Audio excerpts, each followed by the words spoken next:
Okay,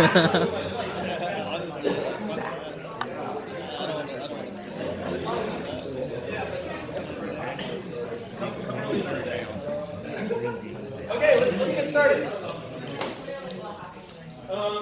Hi, everybody. Hi. Welcome back. So what I would like to do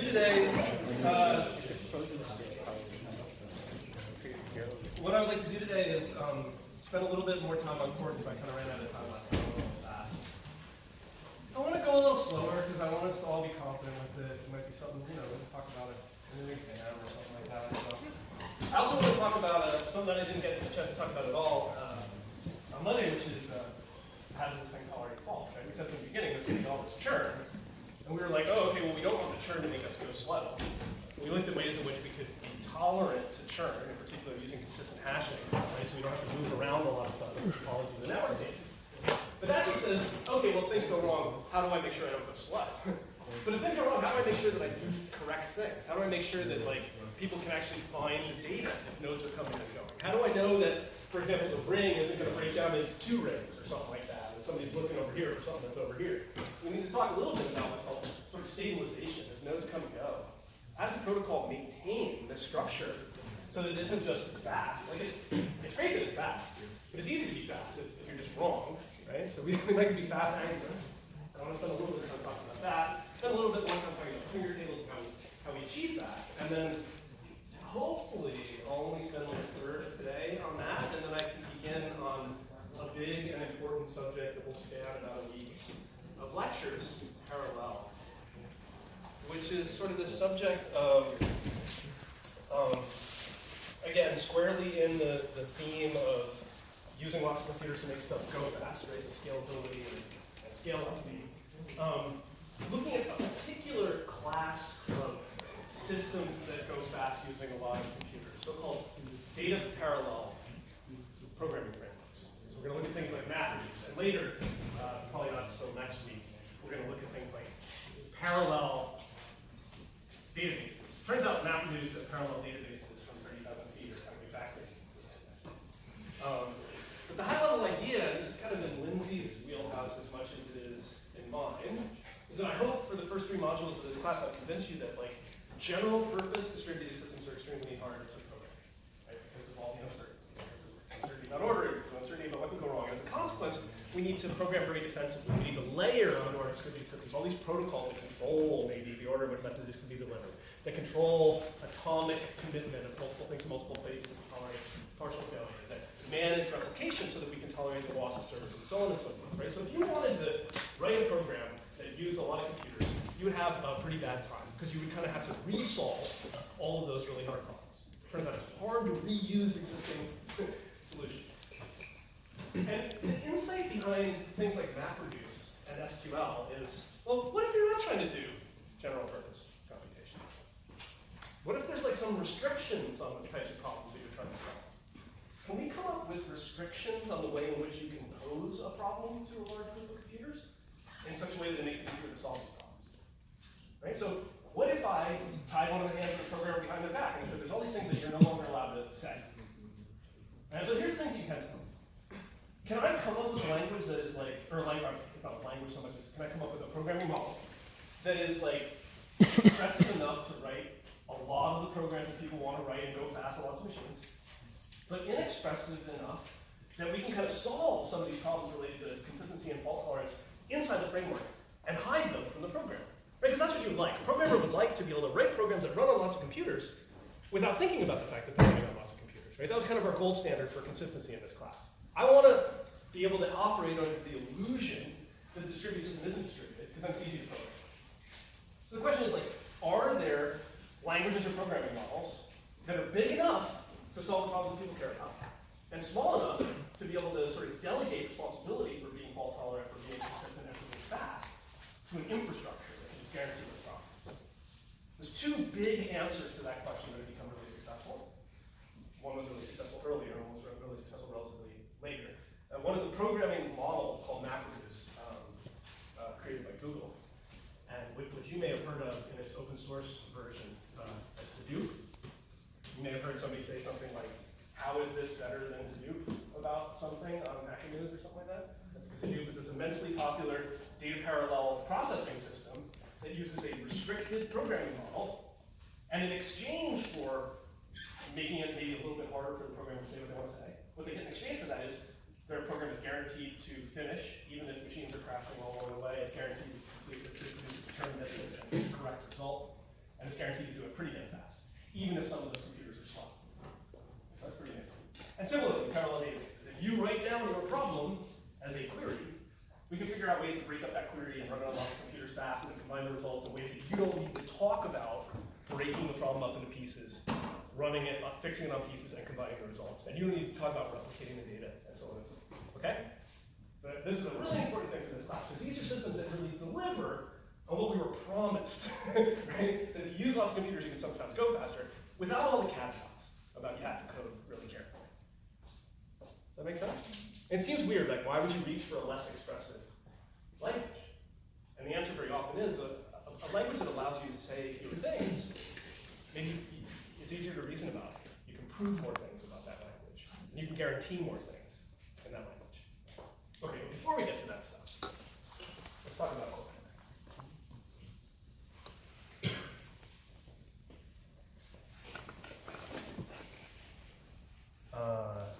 There's sort of three things that we were trying to minimize our footprint in. The first was use of memory or storage. The second was latency, which is really just translates to the number of hops across our override. How many nodes do we need to talk to before we get to the node that actually has the data, or that can store the data that we care about? And stability. Right, we would like to not use that much memory. You know what? I should just put these all in the same. I should make these type check. Use a minimum amount of memory with the minimum latency with the minimum data movement. Right? That's kind of what stability means. Is that you're moving the minimum amount of data necessary as the topology of the nodes change. Right? So these are the three things that Chord tries to guarantee.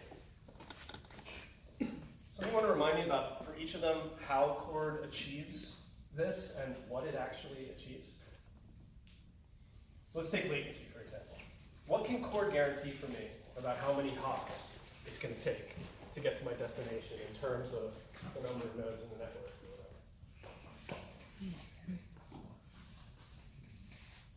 Yeah.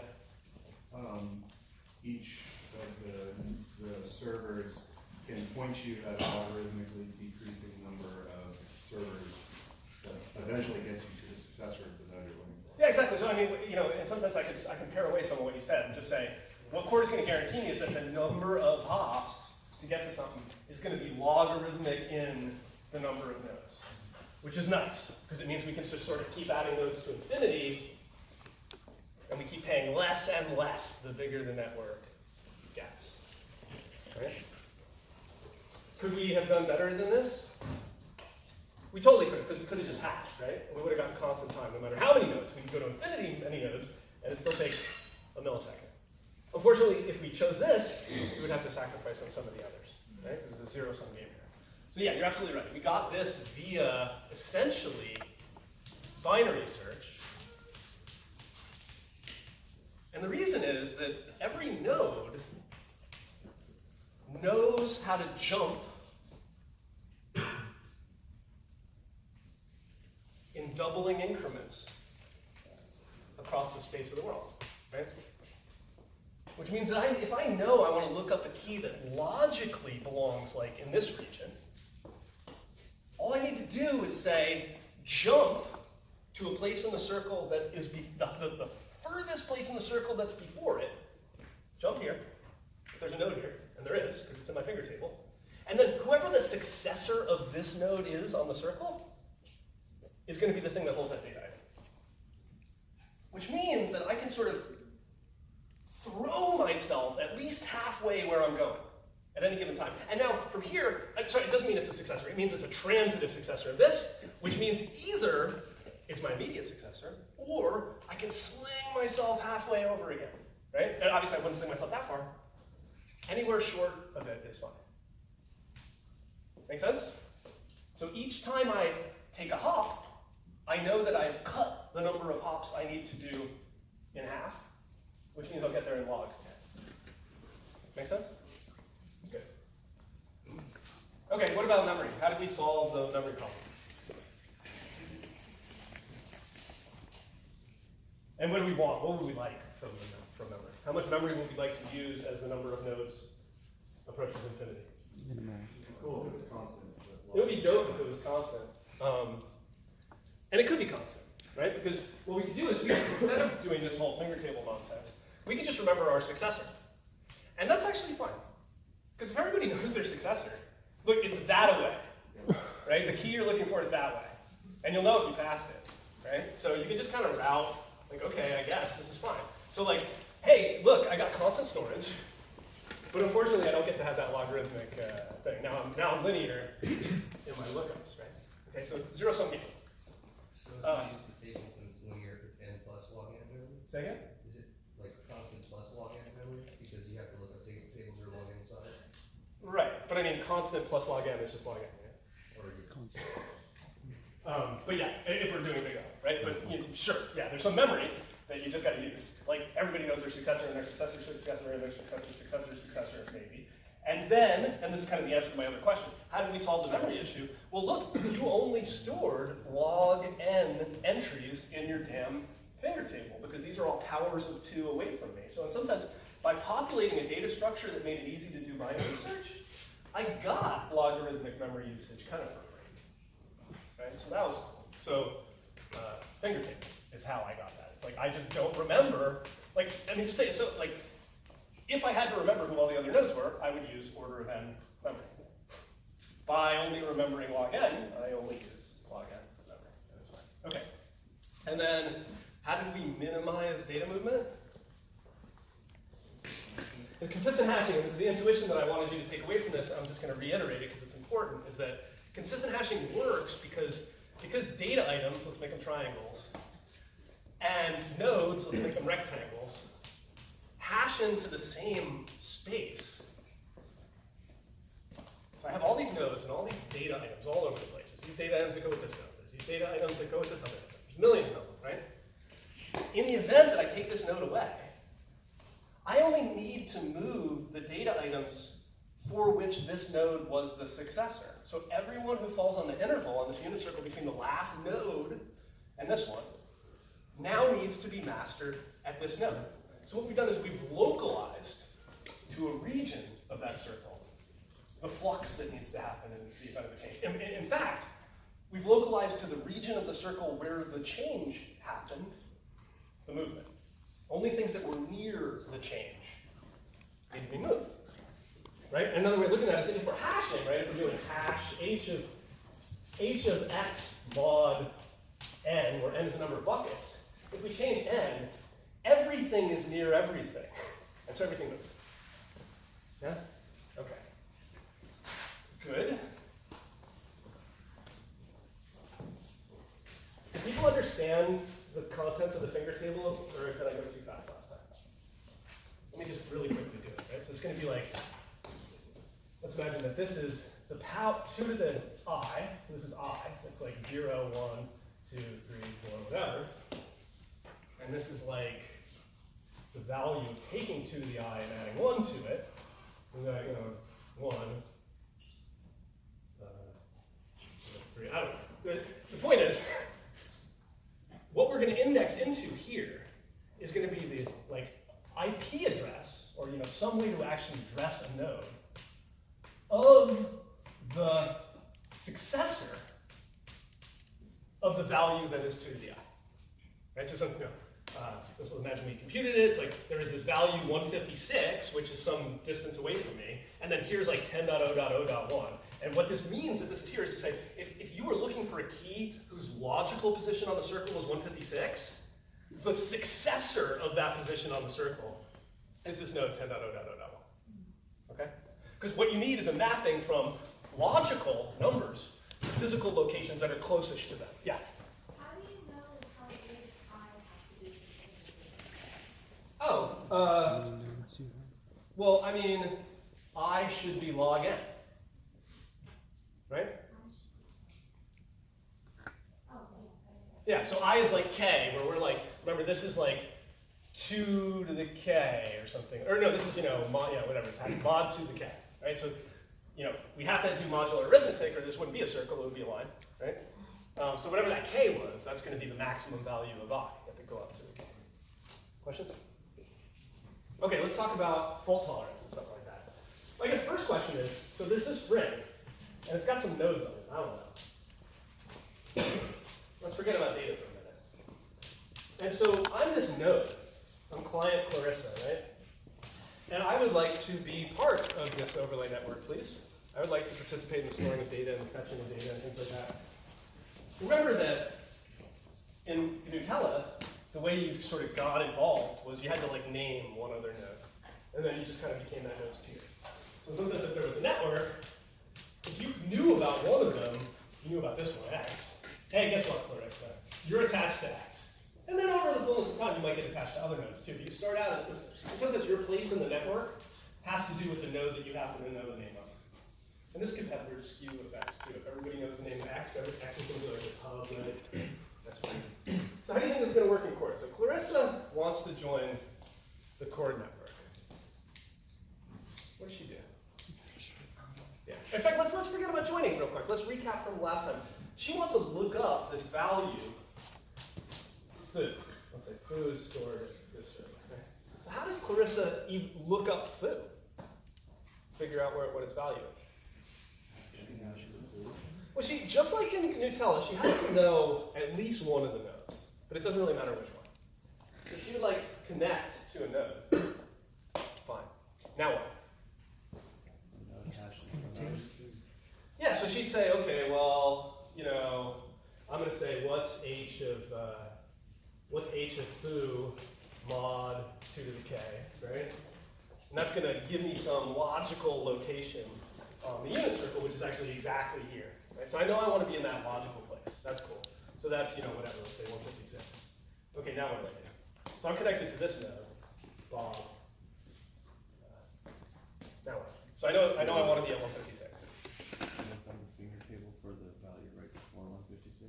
Yeah, so I try to follow a pointer from Bob that gets me kind of close-ish, let's say. In fact, let's just imagine, because fingers only point to nodes, so it takes us here. Let's just imagine, right?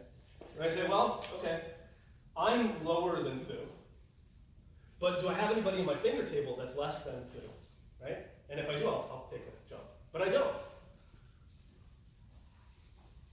Which means I can look up foo on the successor. So foo's there, I did it. So I routed myself to foo in 2 hops. And now I can fetch foo or change foo or do whatever I want with foo. Okay, that's lookup. Now let's say that if what Clarissa wants to do is not just look up the value of foo, but she wants to get involved. She wants to store some data. She wants to join the ring. What do you think she does? She hashes herself. Yeah, so cool, good, thank you. So first thing she might do is say, okay, I'm Clarissa, where do I belong, logically, before I figure out how to, actually be there. And let's imagine that, I don't know, let's imagine that she hashes into, 7 on the ring. So she's like, well, I know that I, should be there, logically. Okay? Okay, now what?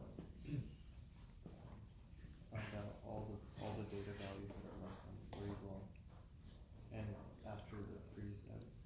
Okay, so you're saying do a lookup for C? Is that what you're saying? Yeah, so why don't I do that, right? I have this function called lookup that will route me in the direction of where the key should be. I'm a key now, right? So what the heck, why don't I just say, I'll take this jump, and then what? So now I'm at the last node that's less than C. Now what do I do? Yeah. You tell that node that now you're recharging the keys before your hash location. But which keys? So that this node, Dan, doesn't have any of my keys. Right, so in some sense what I want to do is, I want to do just like I was doing the key. I want to route myself from Dan over to the successor of Dan, who is surely going to be the future successor of me if I can ever get myself in this dang ring. right? And remember, everybody has, I forgot to mention, no, I didn't forget to mention, everybody has the successor pointer, they also have a predecessor pointer, right? It's a doubly linked, circularly linked circular,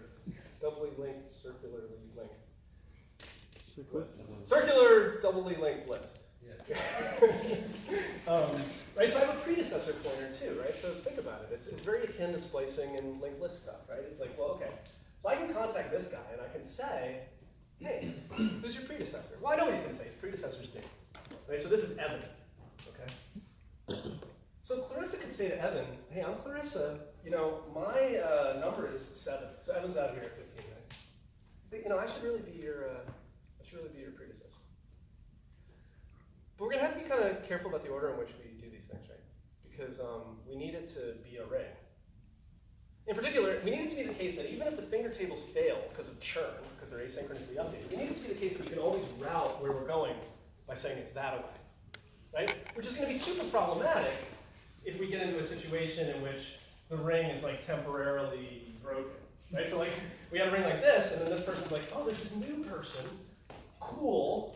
So I'll just like forget, or you know, like this guy will forget who his successor is for a minute, or say that this is the successor, because then queries can get routed to nowhere, right? So sometimes we need to preserve, we need to come up with an order of operations, and this is akin to like lock-free stuff that some of you may or may not have seen, that preserves certain invariants about the data structure. So what order do you think we should do things in? So here's Clarissa. She's like not in the ring yet. She knows about these two things. And everything's cool now, because she's not there. What is the order in which we should update the pointers? Is the feature first? Huh? The other one. That seems like a very safe first step, because the tree fell in the forest. Like, nobody can find her, nobody can name her. So the fact that she's an appendage is harmless. Nobody can ever see it. Yeah. Then get Clarissa to update all her future forward pointers. successor. Get Clarissa to update all of her future. No, we're not actually going to need to do that. So one of the things that the Chord authors try to say is, let's separate correctness from performance. So when we stabilize, we're going to focus on successor pointers and the integrity of the ring. And what are the finger table there for? It's there to make things go fast. It's an index. And an index is a best effort thing. If you have the index, you're fast, and if you don't have the index, you're like slow for a minute. And as a consequence, they say, instead of engaging with the complexity that it would take to come up with a synchronization protocol that updated that index in a strongly consistent way, they say we don't care if the index is strongly consistent. The only thing we care about being strongly consistent is the structure of the ring. Okay? So you could do that, but it would make a much more complicated protocol. So what we do is we asynchronously, after the ring is healed, everybody gossips to everybody, and they're like, who do you know? You know, and they just kind of work that stuff out. Because a finger table that's a little off, it's no big deal. You'll find your way there, right? So certainly we're going to want to write this pointer first.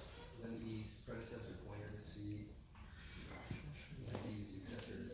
I would do it that way. And then D makes C the successor, and then the predecessor. Yeah, that'll work. And the idea is that, remember, you might be racing with somebody who's getting routed around the ring, right? And you want to make these updates monotonic in the same way as the direction of chasing the circle, right? So in some sense, you need to rewrite the pointer so that everything is clockwise, or that there's no way to perceive something not going clockwise. Okay, that's good. So that's lookup. What do you think happens when a node disappears or leaves the network? Like, let's say like B. Oh, one quick thing I want to say. We haven't talked about replication. Let's talk about replication for a minute. Now, obviously, if B were to leave, we're screwed, because we would lose the data items that belonged at B. I forget whether I talked about this on Monday. Okay, what would you do about that? Have E replicate B. Have who replicate B? E. E replicate. Well, you could have. I think that would turn out to be a little harder because everything flows clockwise, right? What would make more sense is to say the successor of B has a backup copy of all the items that B is supposed to own. And heck, you could do this a couple more times. And the successor of B. In this way, if you get routed towards where something belongs, and that something isn't there anymore, you will transparently find what you're looking for. Like, you just get it for free. It will be on the successor of the thing, of the place on the circle where you think your key belongs, irrespective of the fact that maybe a moment ago there was like the real replica, and now she's gone. Right? So that just kind of works if you breadcrumb a few copies of the state at the immediate next positions in the unit circle. Yeah. Would there be any difficulty in deleting some of the backup data if there's more nodes that come into existence between you and the thing you're backing up? Well, I think you would have to garbage collect. Like, yeah, you would need, but who cares, right? Who cares if I have a few extra copies of the data? But if I'm only maintaining, yeah, there's a little bit extra work you have to do here, right? Because if you're only maintaining 3 copies of the data, now let's imagine that somebody comes in here. Okay, now you're maintaining these 3 copies of the data, and this guy doesn't need to store the data anymore. But he's also not going to be getting sent the data anymore. So the data he has might be stale. And in the unlikely event of a partition that made these 3 things go away, the data served up by this guy might be stale.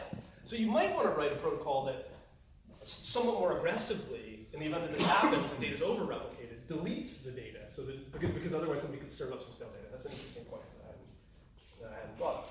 But, so that's replication, right? That sort of calms our concerns about data being lost in the event of a loss of a node. But it doesn't tell us what we do in the event of a loss of a node.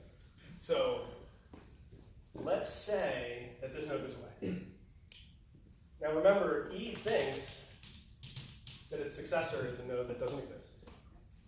And E, I don't know, Fred here, thinks that it has a predecessor that doesn't exist. What do you think you do?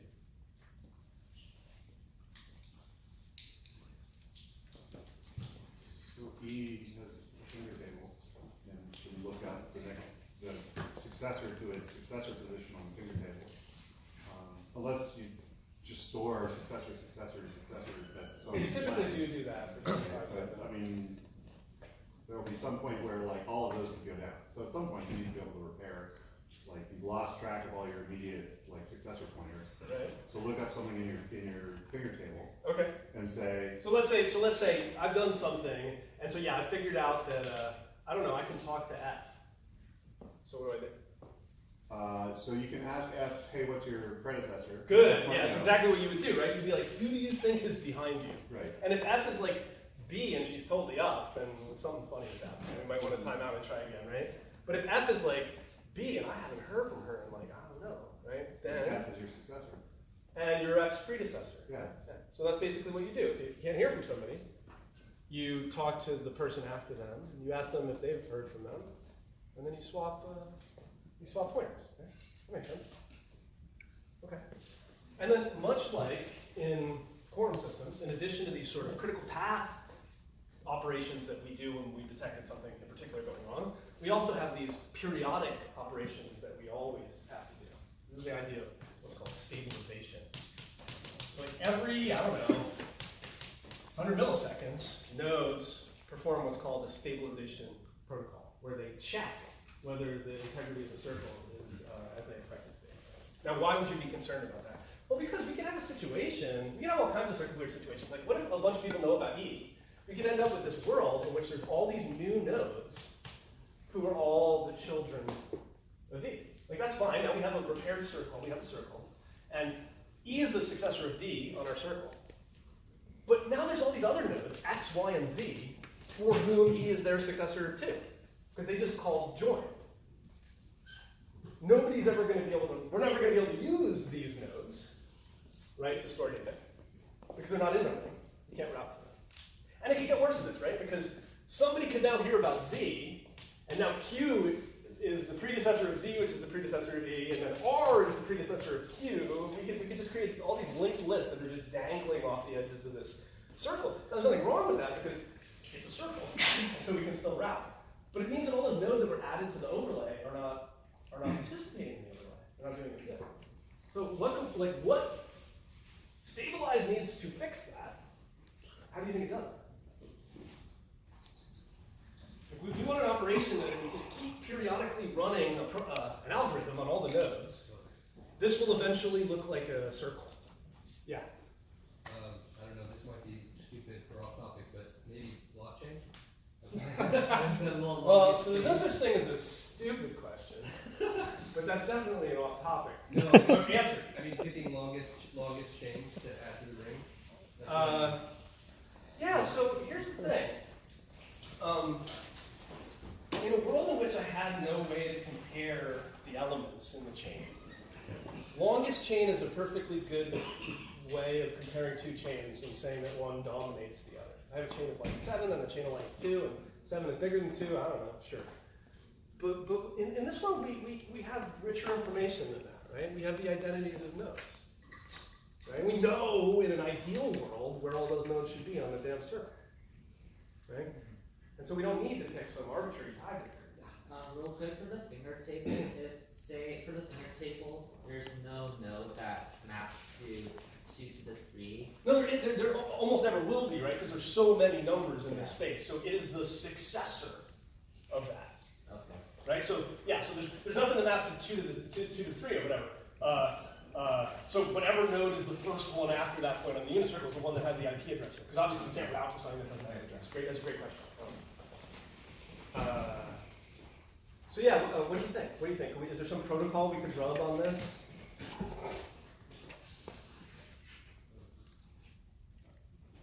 Yeah.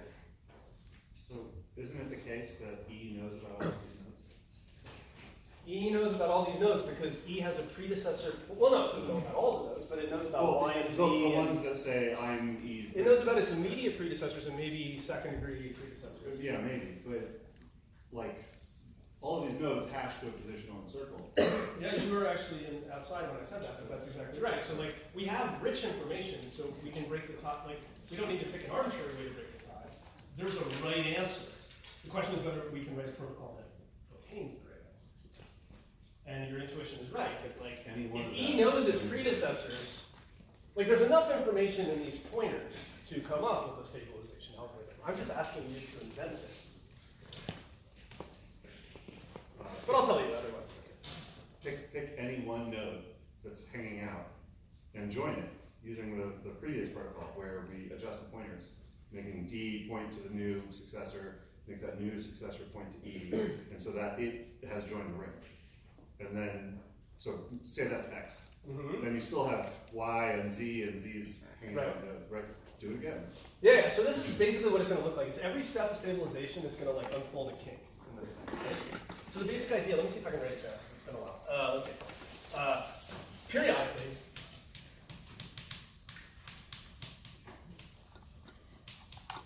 every node does this, right? Wake up. In fact, I do this.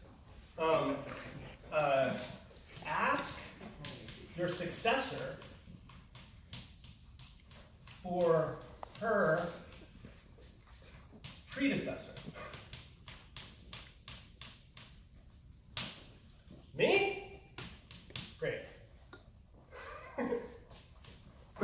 Otherwise, what? So I have this node. Here's its successor, S. S thinks its predecessor is Q. What should happen? Q should come between P and S. Yeah. So Q should be the predecessor of P, surely. Successor. Sorry. Q should be the successor of P, surely, and S the successor of Q, with the backwards pointers in the obvious way. So what just happened was we had a kink, and we did a couple of pointer operations that folded out the kink. But there's still probably more kinks. So we just keep doing that. Every 10 milliseconds, we ask our successor who she thinks is behind her. And if she doesn't think it's me, that person should be between us. Right? So you wouldn't store your predecessors in like a list that you could add to? Like, this would seem to imply that there's, if you take a snapshot of the ring, the predecessor pointers are not consistent. Well, so like E, the predecessor pointers might not be consistent in a scenario like this, right? Where I don't care. yeah, so like in some sense, so X and Y might have been more or less concurrently added. Like forget about this, let's keep the examples, right? More or less concurrently added. So at the time that X did the lookup, and at the time that Y did the lookup, E was legit, both of their successors.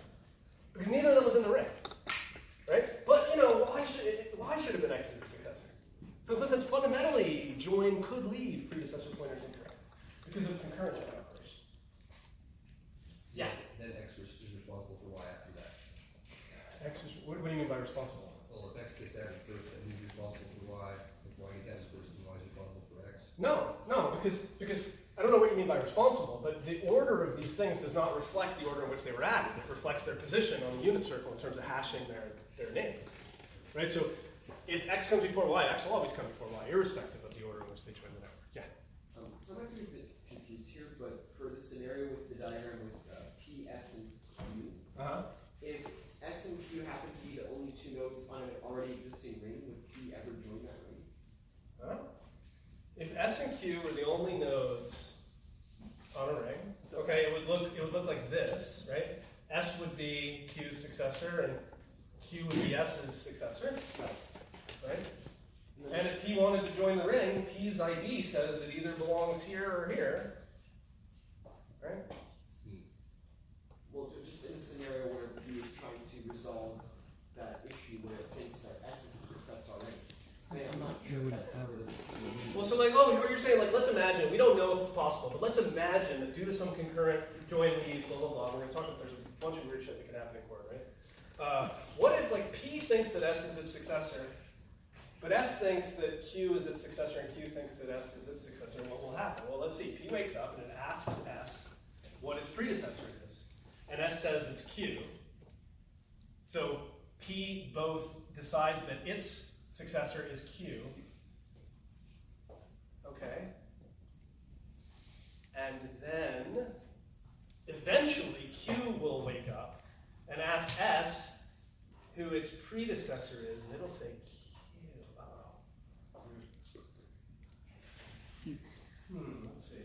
So, You could hash them to try to figure out whether they're the predecessor or successor. How do So you want S's that with successor Q is as this a guy. successor? And Q's successor is this guy. P thought, give me 1 second, I have it. Give me a second. So who's your predecessor? Oh, my predecessor is Q. Okay, cool. I will make Q my successor. And then you are my successor. Then S wakes up. There we go. S wakes up and asks Q who her predecessor is, hoping it will be S, because that's S's belief. But Q says, no, P is my predecessor. So S says, oh, okay. So they're all doing this concurrently, it's not P. Well, they're all, every node periodically is waking up. If P keeps waking up and doing it, then it'll be cyclical, but once somebody else gets in the mix, it'll fix. Yeah. So then everything will be fine, right? So then P comes in, and then that. And we're good. So that'll work. Yeah. So when P establishes a new successor, then it also updates that successor's predecessor. Well, of course, yeah. So you have to get into a protocol where you're like, if you're my successor, you're my predecessor. Yeah. Aren't we ignoring in this configuration that, like, we're on a ring with hashed positions, and P has a position earlier than Q has? Well, that's just what I mean. So if I will have gotten routed by doing a lookup to someplace really close to where I belong, right? Someplace really close to my theoretical successor. But concurrently with that addition, people may have come between me and her, and I may have come between other people and her, right? So at the end of the day, we do need the ordering of the nodes to reflect their positions on the circle. Right. Basically, like, you had S's successor pointing at Q at some point, and I'm Right. wondering how that could happen Well, I mean, we are on a grid, in. right? So like,